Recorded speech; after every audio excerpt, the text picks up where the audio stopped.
George Floyd was killed in Minneapolis. I spoke a short while ago to a friend who a resident in that city, a city now torn apart by riots, is John Hinderaker of the Powerline blog. He's also president of the think tank Centre for the American Experiment.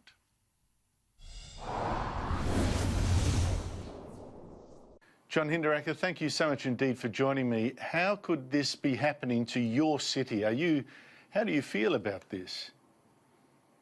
Well, Andrew, we are having a very tough spring. You know, we've been shut down for 3 months by the order of our governor because of COVID-19. And now we have this terrible incident in Minneapolis where this guy dies as he's being arrested and detained by 4 Minneapolis police officers.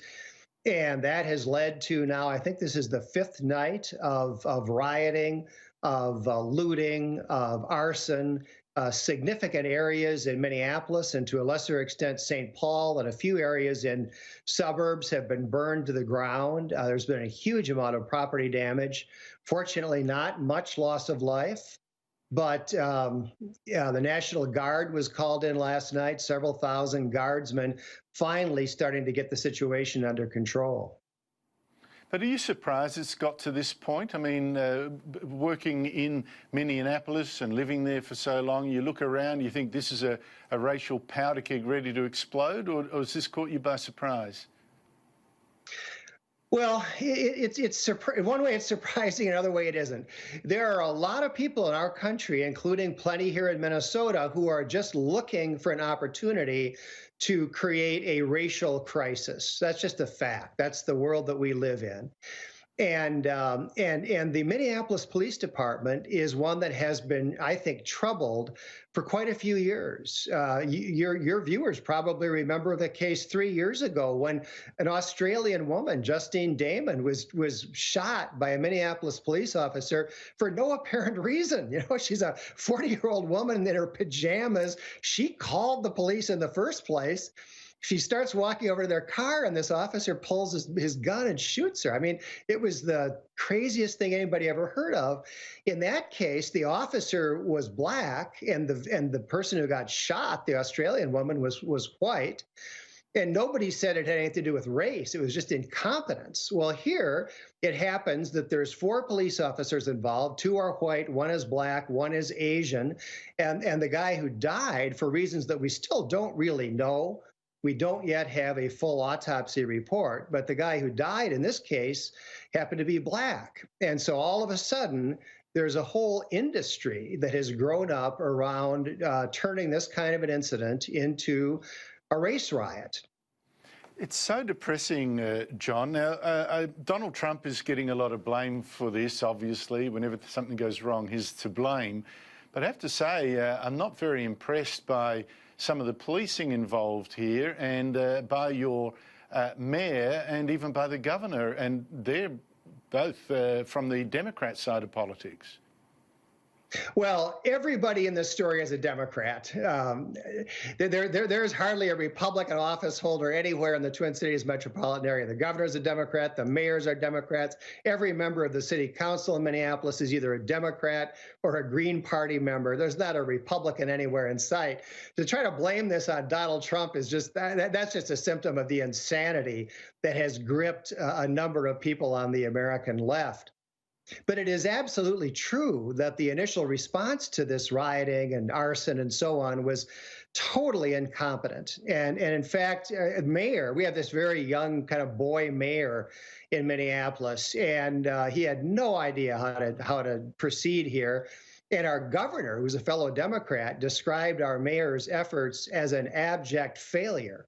And the governor then stood in and took over the effort. And what motivated him to do that was when the rioters captured the 3rd Precinct police station, drove the police out of the station, and burned the precinct station to the ground on live television. And at that point, the governor stepped in, but he still didn't do anywhere near enough, didn't provide anywhere near enough force. And we had another night of disastrous looting, rioting, and arson. And in the middle of the night, you know, these guys are giving press conferences, and our governor says, I totally underestimated the problem. There's more of them than there are of us. And John, lastly, you mentioned the shooting the Australian woman 3 years ago, no riots.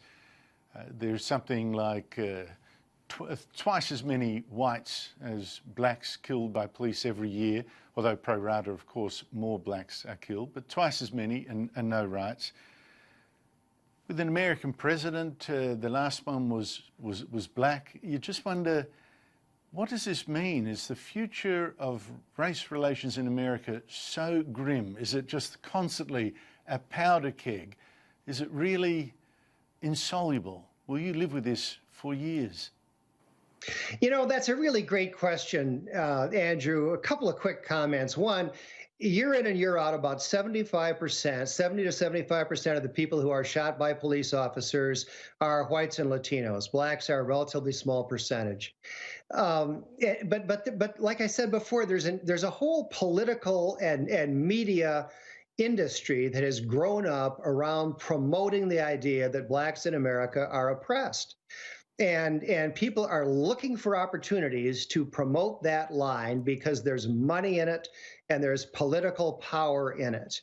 And so when something like this happens, all of these people swing into action.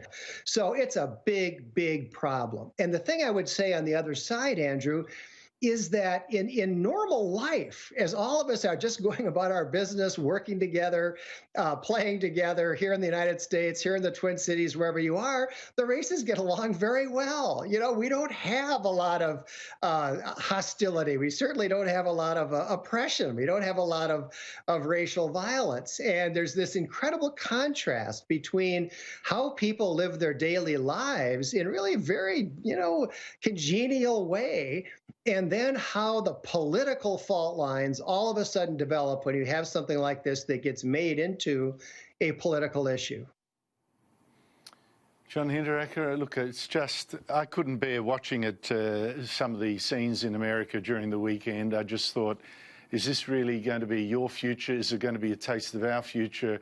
It's just so fundamentally depressing. But, well, you've had race riots there before. Let's hope America can, overcome what we're seeing now, because the scars are going to last a long time. Thank you so much indeed for your time. Thank you, Andrew.